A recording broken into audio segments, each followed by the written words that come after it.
I always had this philosophy that if it's not 100%, it's never, even if it's 99%, I won't do it. If anything I'm doing, I'm going wholehearted into it. So I'm like, if I'm going to do music, nothing else, I cut my job. I mean, the same day I got on stage, the very first time, I thought it was going to be like, whoa, I can sing, people like it, then it's just going to be like that. Yeah. So I quit my job and, of course, reality setting that, of course, it doesn't work that way. But that was the propelling thing for me because I needed to make something happen. Ola, it's so lovely to meet you here on Zoom. Nice to meet you too. I see your keyboard there at the back. Is that your... I'm in my studio, actually. Oh, okay. Yeah. Wonderful. So tell me, do you do recordings there or is it just for rehearsals? It's more or less a demo studio. This is a composition studio. This is where I write all my ideas and everything, script everything out. I do a lot of sound management and stuff. So I prepare everything here before I go to the studio. Tell me your story. Tell me, how did you start in music? It's quite funny. I've always had music in my whole life. My family is a very, very musical family. My father is a tenor. My mother sings. My brother is a jazz pianist. I've got 3 brothers and a sister. One of them is a jazz pianist. The other one is a painter. The other one is science, whatever. And my sister, she's an actress. And so at the same time too, all my brothers were DJs at the same time. So I had the influence of classical music from my father and traditional folklore music, African music, especially Nigerian, from my mother. And my brother, jazz music, because as a jazz pianist. And because they were all DJs, so I also got the pop songs and the best soul songs. And I'm talking about this were from the mid-80s. Just from the mid-80s. And, I just spent time enjoying the whole thing. I didn't really pay attention to it. And at some point, I joined the church choir, but I was a drummer. Yeah. I was a drummer in the thing. I never, ever, ever sang until I came to Vienna. Really? Yeah, because one of my brothers were actually two of my brothers were living here, but they decided to move. One of them moved to Chicago, and the other one moved to London. And I decided to stay because it was a totally different place from Lagos. I just wanted to explore a little bit. And somebody directed me to a studio, and I went in there, and I saw the guys. The guys were doing music, they were writing, they were producing. It got very, very interesting for me. I just sat down there because I never experienced such thing like that before. So I just sat down there, made friends with them. I mean, over time, I was just more or less like a fly on the wall. I never got involved in what they were doing. Just minding my business. But I think over time, I got relaxed with it. So while they would be singing and writing their songs, I would be humming at the behind. And someday somebody came and said, "Yeah, man, that I sound good. I should try something out." And I did. And it turned out to be very good. And to cut the story short, they sent the recording out, people heard it, and they were very, very interested because it was something new to what was going on in town. And one of them called me over and, we started talking, and it was like, I could join his band and did it. And while everything was going on, I got a job at the Nigerian Embassy as the PA to the deputy ambassador of the Nigerian Embassy, because I studied business management in school. So I was a bit organized and stuff. So that was going on. And then I got an offer to do a show at a car salon in Vienna. So my plan was just going to be, I would continue with my job, and it's going to be a weekend deal, more or less like Superman and Clark Kent, you know, the journalist. And I started my first show, and especially after the second line of the first song, it just dawned on me that this is what I should be doing. Really? Mm. And right before then, I never had an idea what I would do. I was just doing different stuff. And that was how I started. It's amazing. And I mean, you say now you came from Lagos. From Nigeria, yeah. From Nigeria, yeah. And your family, are they still there? Your parents? My parents passed away. Actually, yesterday was the anniversary of my mom. Oh, I'm so sorry. 24 years ago. Yeah. It's been a while. 24 years ago. Yeah, but it's very interesting that you say you sang in the church choir there, because I mean, I've spoken to many musicians who said that they started in a church choir, that they sang in a church choir. Yeah. Yeah, mostly because it gives you the availability, it gives you the opportunity to really express yourself. People are not judging, and it's more or less like a community. It's more or less like a mutual effort. Everybody's trying to achieve the same thing, and of course, religion gives you this sense that everybody's praying to the higher power. We want to get something down, and you're free to express yourself. And so I only sang in the church maybe once or twice in like 10 years. I was playing drums the whole time. I only sang, I was just playing drums. I sang in church very, very, very seldomly, 2 times. But people always said I could sing. My friends, few friends. Because, and the other thing is, I never ever sang in front of anybody. Really? Because now my friends are like, what? He's singing, he's doing music and stuff. That's the thing, yeah. And now, do you write also your own music? Yeah, I'm actually writing my second album right now. Yeah. As you can see, my first album is out already. It's on all the media platforms, on Spotify, YouTube, and whatever. I could send you a couple of links later. Yes, please. Yeah. I will put that in the description. Now, what inspires you to write? Because first you didn't sing, and now, and you know, you sing, and now, I mean, there must be something that inspired you to start writing music again. You know what? In the beginning, it was more of a necessity. Okay. You know, to get things done. Mm-hmm. And I was also more or less new in the society in Vienna. And I needed to get things done. I needed to get things, you know, and music created an opportunity for me to be able to meet people, and you know, on a very sincere way.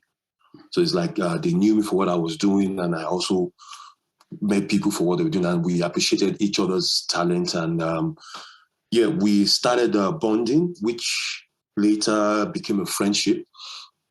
In the beginning, it was all about necessity, getting things done.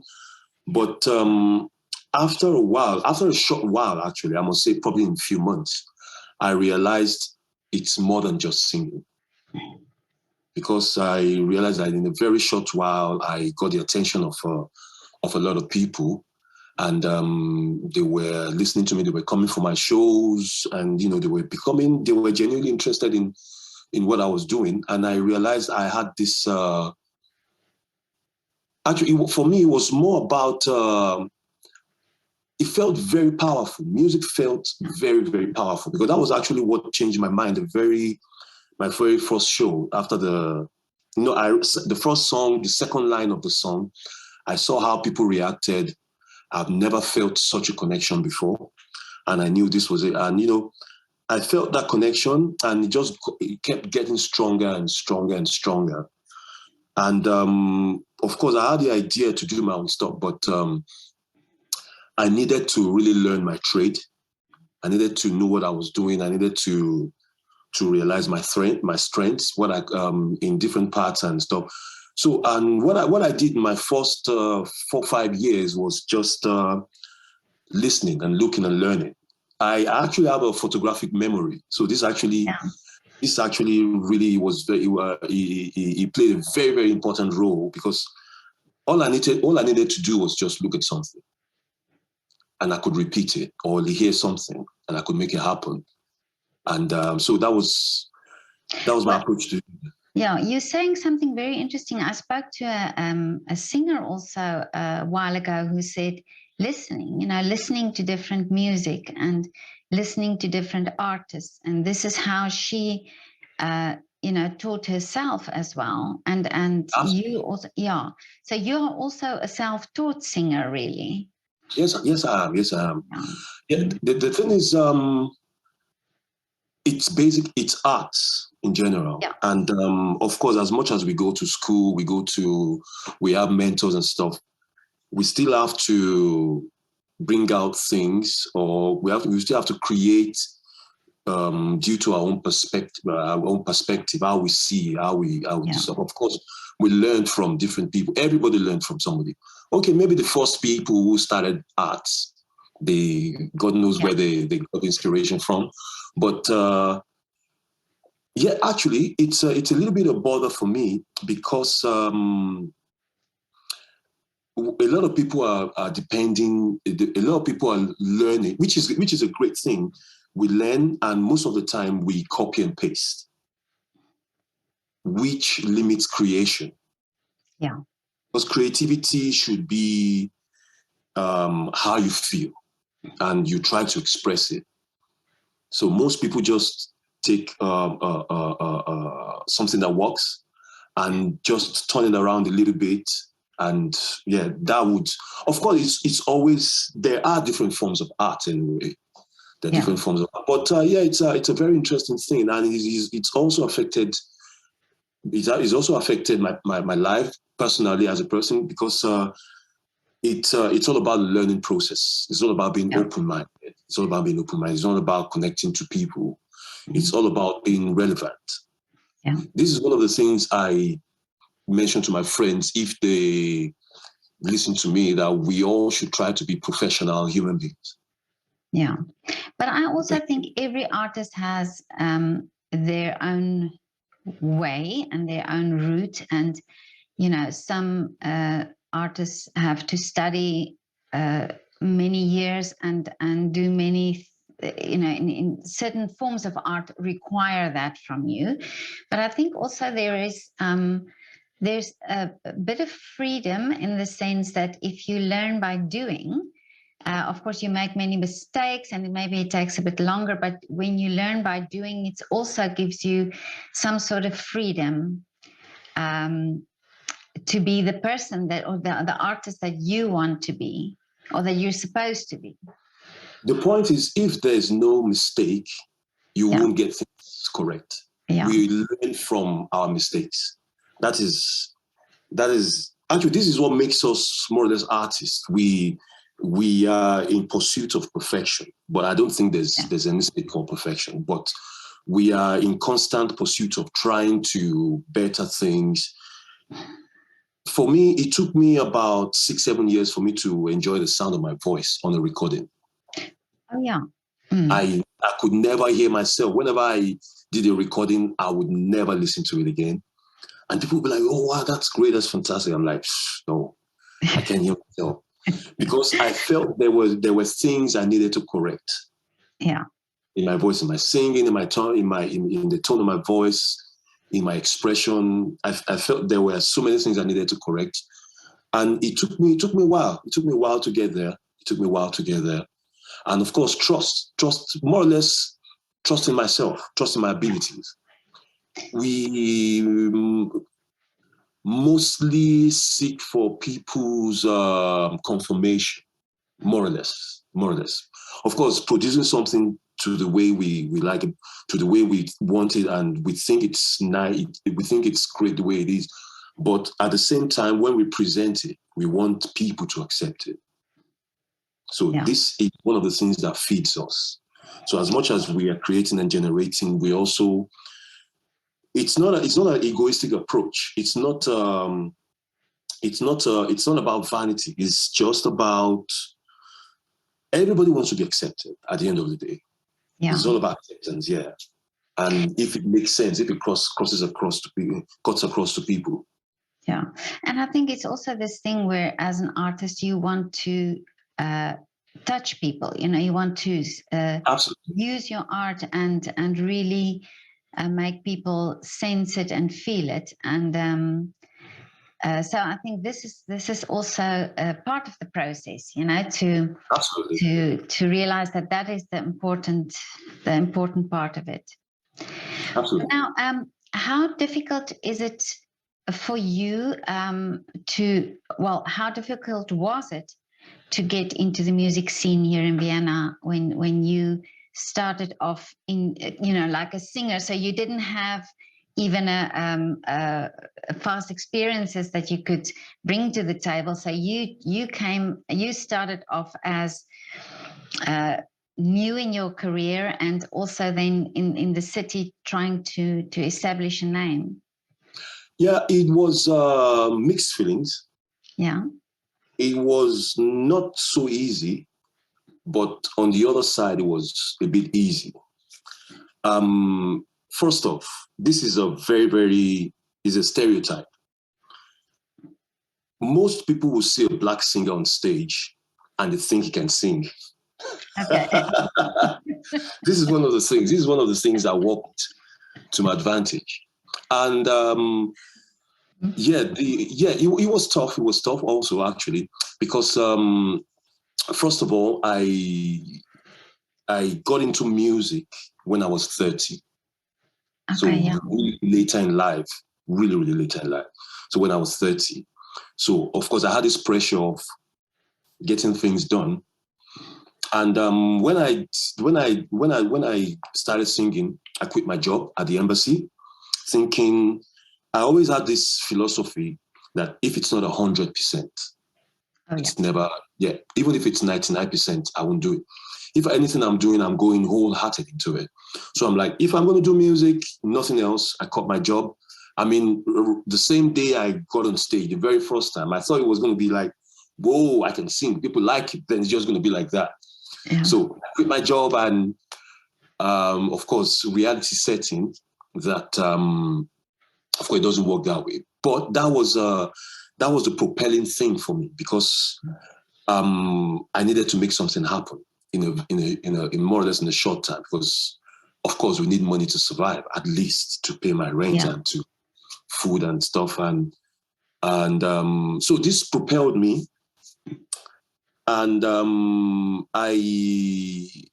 so the first thing was I met a lot of the kind of music I was doing was mostly being done by Black American singers in Vienna, and automatically we became friends. Yeah, more or less. Then doing the same kind of music, somebody fresh in town, and but they already had their platform. Yeah, and of course they were names in town that all they needed to do was bring out a flyer, and everybody was going there. And if I brought out a flyer that was doing a show, people would be like, "Who's this new dude coming in?" So my approach was, anytime any of these guys were having shows, I would tell them I would come and I would sing a song or two on their stage. So I was promoting myself. Oh, yeah. On their stage, and also adding quality to them already, because it's like me having a show and I'm bringing another singer. It's like a +1 who's going to do an extra 2-3 songs. Of course, it's always a benefit for the event manager. So this was my approach in the beginning. So all my friends there were doing shows. I showed up at all their gigs. I would sing, and so from there I was getting the recognition. I was meeting people. Then I started mainly networking. Yeah. Even before singing, even outside singing, it was all about networking. I started networking. I started meeting musicians. We started talking about different things. I would show up at shows. Random. I would do 2-3 songs. I did this for about 2 years. Of course, I had my little shows from here and there, seldom, maybe once in a month. It was really tough. Yeah, I had my tough times. I had times when I was I had years where I was actually homeless, where I was living with friends. Mm. Yeah, I was living with friends. But it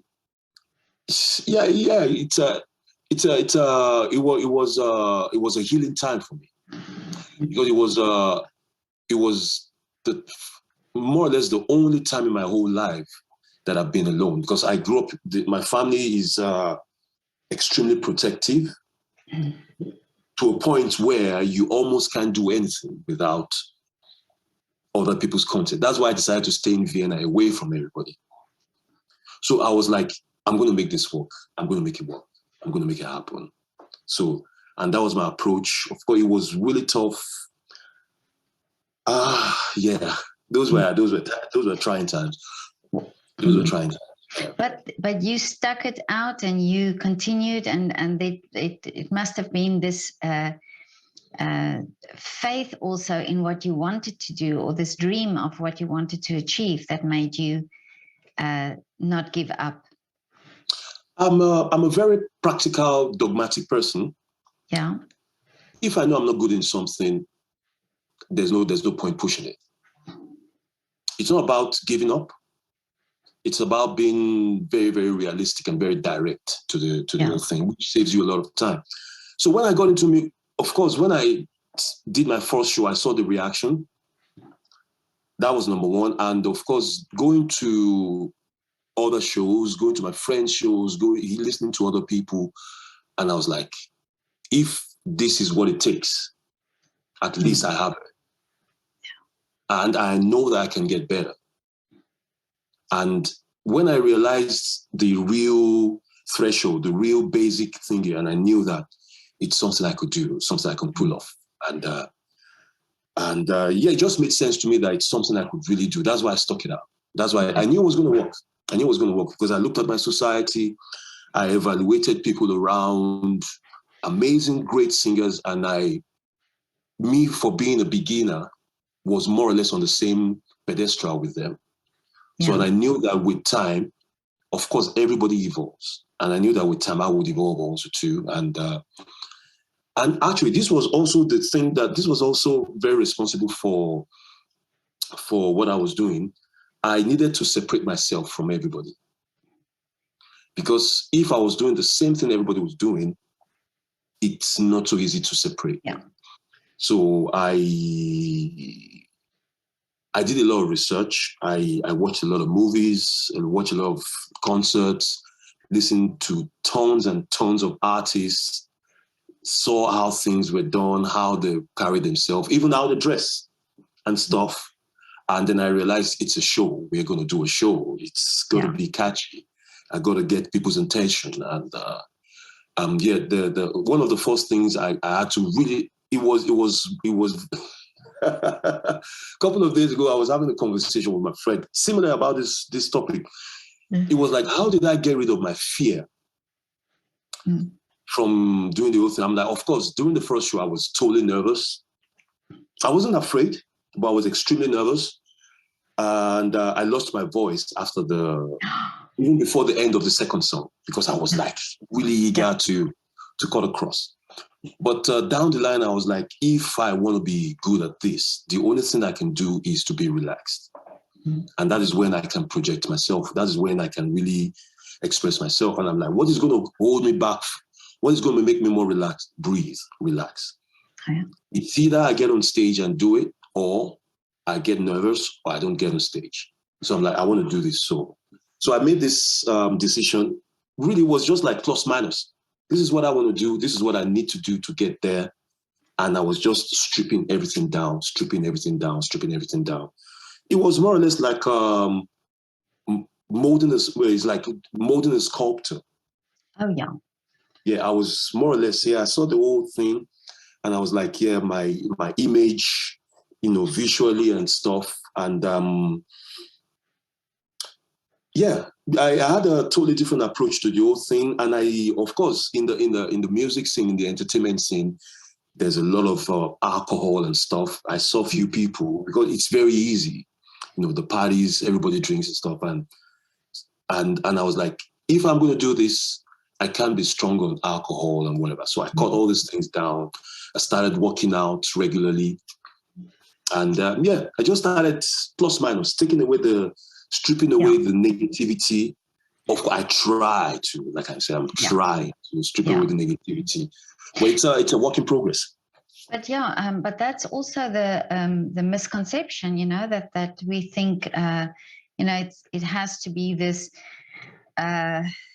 shamble life and this rock and roll and this and actually to be the artist and to have the stamina and, like you say, to have the voice control and to do all that, you have to be also physically strong and healthy and to be that amount of time on the stage and produce. But now tell me, what is the genre that you like to sing and that you're writing? In the beginning, my first album, right now I mainly do soul music. I do. Oh wow! Yeah. I started with a tribute to soul legends. So I do a lot of Stevie Wonder, Marvin Gaye, Al Green, soul stuff. Yeah.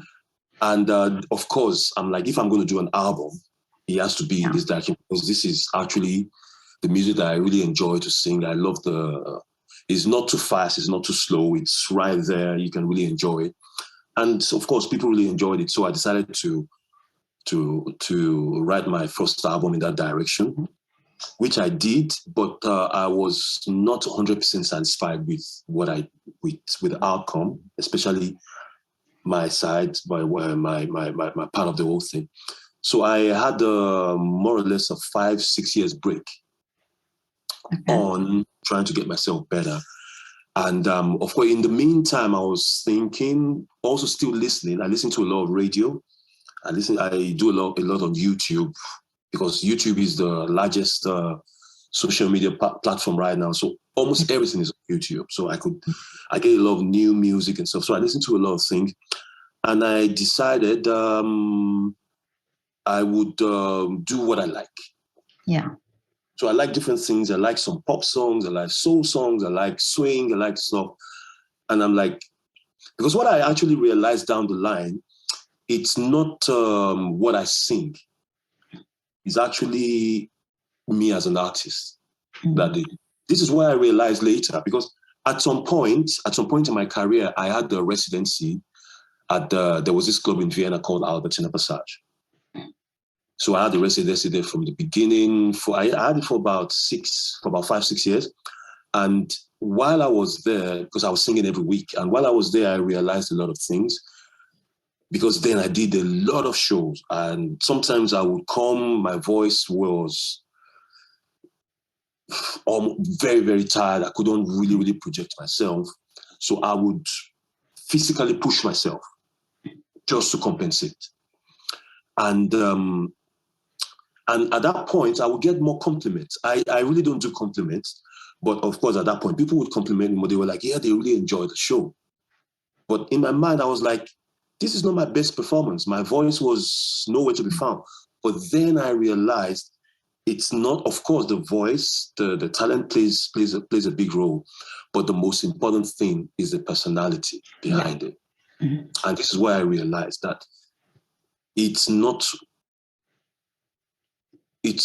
what I sing, is actually me carrying the whole thing, and people would actually take whatever I offer them.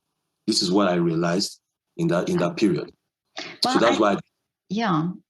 This is what artists were saying also over the lockdown period, that the audience, it's this energy between audience and artists, that you project the energy out to the audience and they send it back, their energy, and it's this absolutely this backwards and forwards. And I actually spoke also to a pianist who said that it's this enjoyment. If you enjoy playing, 100%. Then the audience, they feel it and they sense it. Yeah. The point is, for you to enjoy something, you have to feel comfortable, first of all, to like it. So they see the comfort in you, because everybody's looking at you over there on stage.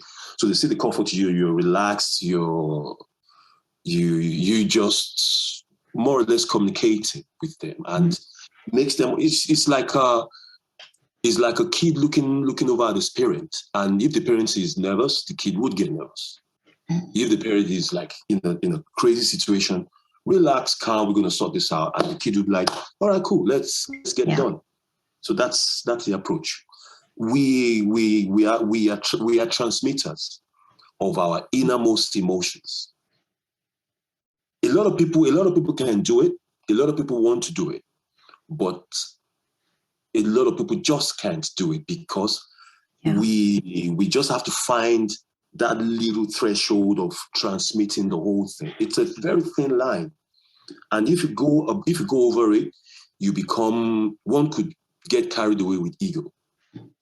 And if you go a little bit on the other side, you could be a bit depressed because you're like, people are not reacting the way I envisage them or the way I expect them to react. Because there are different days. Sometimes you have an audience that are not so attentive and they don't probably react the way they should. I actually have a friend, of course I won't mention his name. Yeah. He's that kind of artist. If people are not jumping and somersaulting and throwing themselves, he's not having fun. So that's the thing. So he cannot perform in a certain. You understand what I mean? Yeah, it's the ability to be able to transfer, and it's all about confidence. Yeah. As an artist, we need to have a certain ego, not a domineering ego, but an ego that this is what I think I want to produce. This is what I want to offer to my audience, and I'm sure they're going to enjoy it when I give it to them. We have to be sure about all these things. Yeah.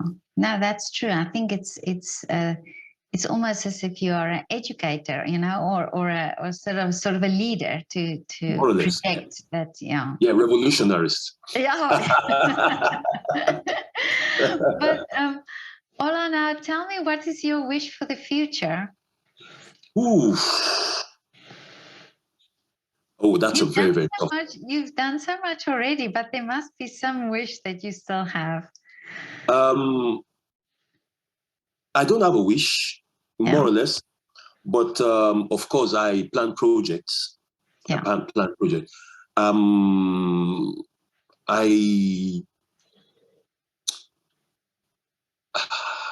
I really enjoy what I'm doing. I just really want to continue, and of course it evolves. It's been 17 years now doing music full time. Wow, yeah.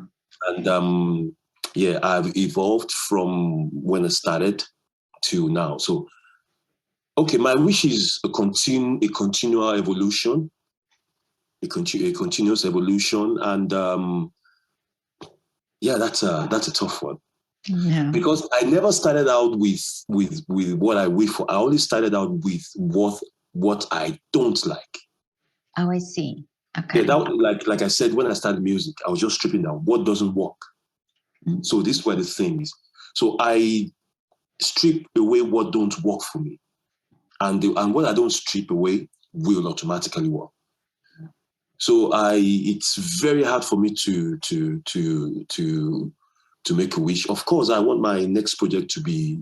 I think it's going to be accepted. Yeah. Very, very, very well accepted, because even me checking the whole thing out, I'm like, I can't wait to release it. I really can't wait to release it. Because the new project, I'm coupling it with a documentary, with a visual documentary of behind the scenes making of how the whole process is made. From writing in my studio to composing, to rehearsal in other studios, to actually recording, to mixing, to editing. All these things are being documented. It's been in the works for about 2.5 years now. Okay. Yeah, it's quite intense. There's about 15, 18 people involved in the project. It's quite intense. Running for about 2 years, running for about 2 years now. And it's quite a detailed project. And I think yeah, it's going to be it's going to be an eye catcher. Especially, I've not been doing a lot in Vienna, especially, so people actually want to see what I've been up to. Yeah. Yeah. Mm. But this platform, actually, people who've made wishes here, their wishes have come true. So if that was your wish, then it will come true. It will come true. Thank you. Yeah. Yeah, I'm just taking away what I don't like, and everything else that I like, I'm just putting everything in the box and just moving along with it. I believe you must just talk about your wishes and they will all come true. But I'm more practical. I don't. Yeah, I'm more really? about calculating. Yeah, really. My philosophy of life has really changed.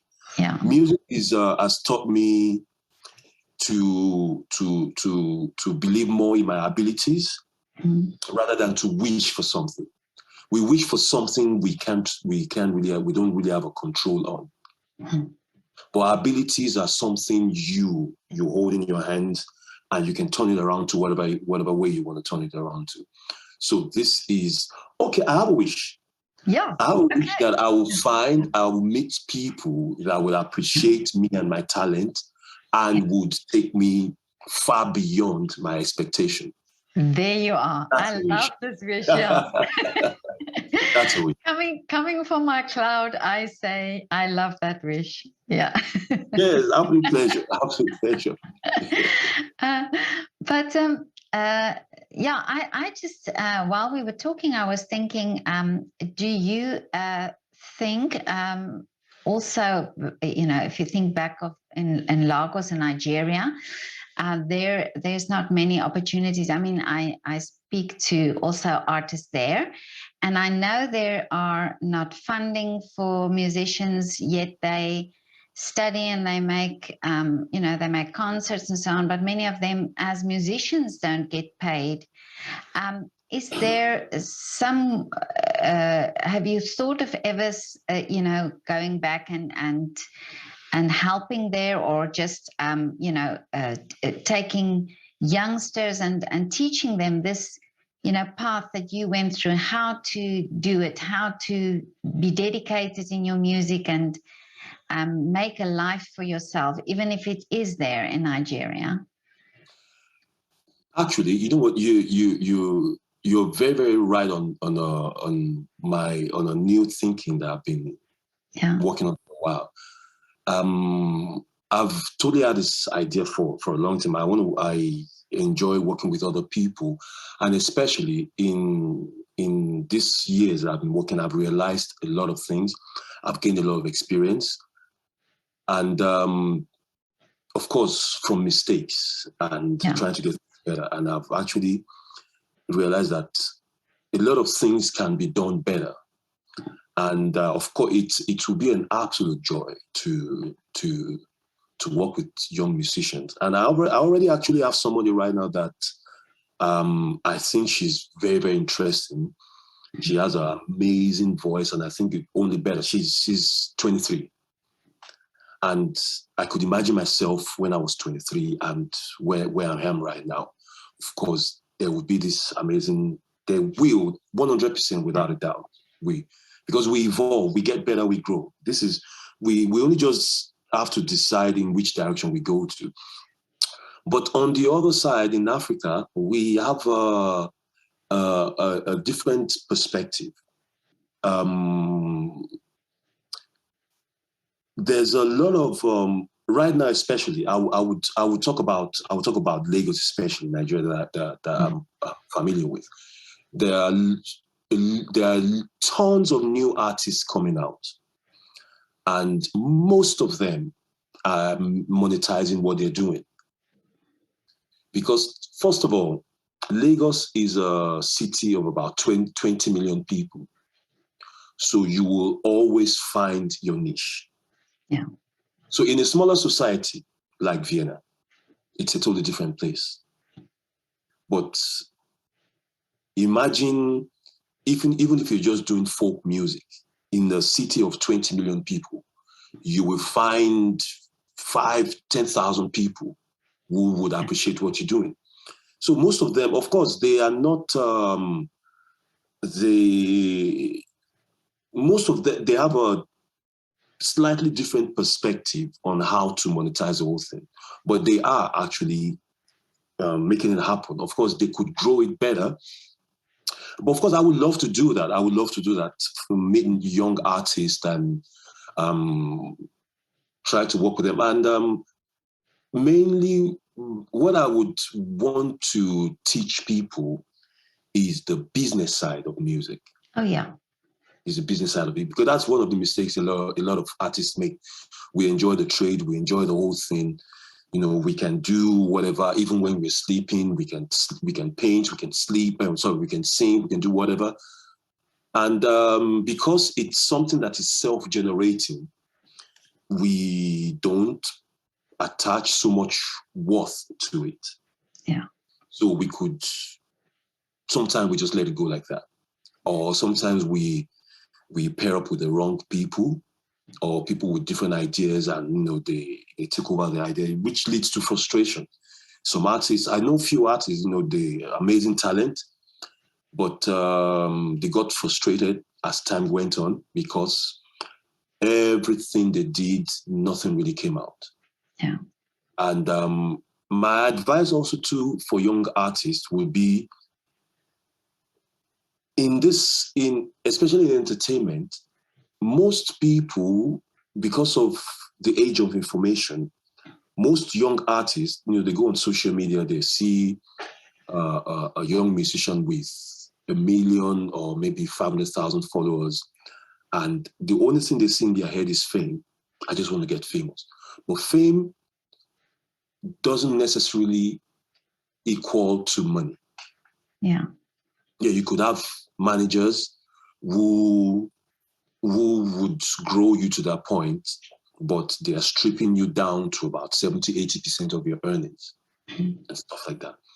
And there's a lot of things we can learn about all these things. And the age of information has really is stripping everything down, because now we have a more direct contact to the audience before, or to audience, to locations, to event managers, to clients who want to book and stuff. You know, before they could only go through a certain channel. Oh, yeah. But now, due to Instagram, Facebook, whatever, even WhatsApp, people in the States, people in Germany, people whatever, you know, it's just a phone call away, just a text message away, direct contact to the artist. So my advice would be for young artists, before they start signing a contract with anybody else, they should feel comfortable that they have something they could put on the table that will work. Because most managers, I won't say most managers, some managers just, they see a raw talent, and they would manipulate it and suck it out and move on to the next one. For them, that's the business. That is what we all have, a different MO in our businesses. Some people want to have a long-term business. Some people want to have a short-term business. I really don't blame anybody for their motives, but I blame I won't blame the artist, but the artist has more responsibility where he or she wants to go. So he has to be able to identify. That's why I said that's a wish. Right now, I still don't have a manager. I'm managing myself. Yeah. I've been managing myself forever. So to have the power, you know, to take control basically of your own career and where you go and what you do. Yeah, but you can only take control if you know where you're going to. In the beginning, you have no idea. In the first 2, 3, 4 years, honestly, we have no idea. We're just here and there. We know, of course, we know what we can do. We know our abilities, but you can't understand a business or anything in 3, 4 years. So you need to spend a lot of time just trying to get knowledge, trying to know how things work. Just listening. As much as we listen to music to get ideas, also listen to people who are doing the business. You know, ideas. Everybody has different experiences, so you just gather experience, and from there you can actually make a decision. Mm. Make a decision, yeah. Well, this is so interesting, and it's so lovely to talk to you and hear your story, because you've got such an interesting story and how you've gone through everything. I shortened it, actually. Okay. But Ola, I just have one more question for you. Do you have a favorite restaurant or bar or coffee shop in Vienna that you want to do a shout out for? I love Daniel Moser. He's on Rotenturmstrasse. It's a coffee house. It's a cafe house. Yeah. I just love going there, sitting outside and just enjoying my coffee and just watch people pass by. Really? Oh. And of course, they play one of my favorite radio stations. That's Radio Superfly. So the music is always good. Yeah. The atmosphere is great. The people working there, they have an amazing attitude. They are very, very friendly. And it's just a lovely place. And of course, I know the owners. Oh, okay. Yeah, I know that. So. That's an advantage. But do you have cake with your coffee? Sorry? Do you I have have cake? with my... Yeah. Not really. You're not a sweet tooth. I do have a sweet tooth, but it's more about a craving. I do it once in a while. I shouldn't be doing it regularly, but once in a while, I'm like, this is my day, my cheat day, where I eat whatever, I drink whatever. And I don't have an issue with it because I work out regularly. So for me, it's about the balance. Yeah. I'm sorry, there's one thing I didn't mention. Yeah. Because of trying to grow new artists, I actually did, I had an idea. I started a project in Vienna. I opened a club in Vienna. Yeah. Where it's going to be a live stage to promote young artists. Wonderful. And develop them. And so the place is still actually under renovation right now. It's called The Location. Okay. It's on Facebook. We're on Facebook. We're on Instagram. It's called The Location Vienna.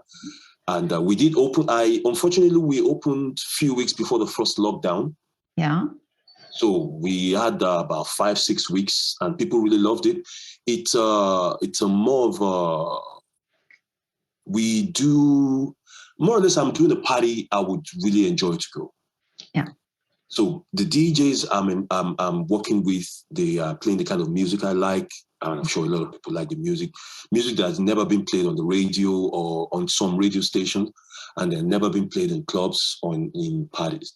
So we're doing old stuff, old source of from Earth, Wind and Fire, from. Oh wow! George. Yeah, my generation music. Exactly, and I know you would appreciate it because. But now we are renovating. Yeah. And also we're still speculating how this COVID thing would be. It's such a pain in the ass, such a pain in the backside. We've more or less lost about 2 years to the whole thing. And hopefully, of course, summer, everything is always easier when the weather gets warmer. But we hope by autumn and winter, we would still be able to continue with our lives. And that is when I would want to open the club in winter. That's when, because nobody wants to go indoors in summer. Everybody wants to party outdoors. Yeah. I'm not going to be in Vienna. I'm going to be touring around. Yeah. So that is my next project. So young artists who want to use this platform, they can contact you. Yes. Yeah. Okay. That's the idea Yeah. And of course, the music has to match also too. Well, Ola, it was now so lovely to talk to you, and I wish I wish that your wishes come true, and and I wish you much success with this wonderful platform that you have for young artists, because I think it's also, you've been through everything, so it's good that you give them this opportunity as well. Absolutely, yeah. Yeah. So you share my experiences with them and lead them in a different direction. Yeah. So and I will pop in one time and come and listen to you. Absolutely, I would update you. There's something else that I'm working on is going to be on a weekly basis. I think it's going to start sometime in May. Yeah. Sunday, like a jazz brunch, whatever, something easy. I basically put that together because I've not been doing anything in Vienna, and I get a lot of requests. When is my next show in town? So I found this hotel. I will send you all the links as time goes. Found this hotel. We want to do a jazz brunch there, and oh, lovely. Yeah, brunch, jazz, the two things I love. Absolutely. Absolutely. Everyone never goes wrong. Yeah. Okay, Ola, enjoy your weekend. I will. You also. Thank you. Bye. Cheers.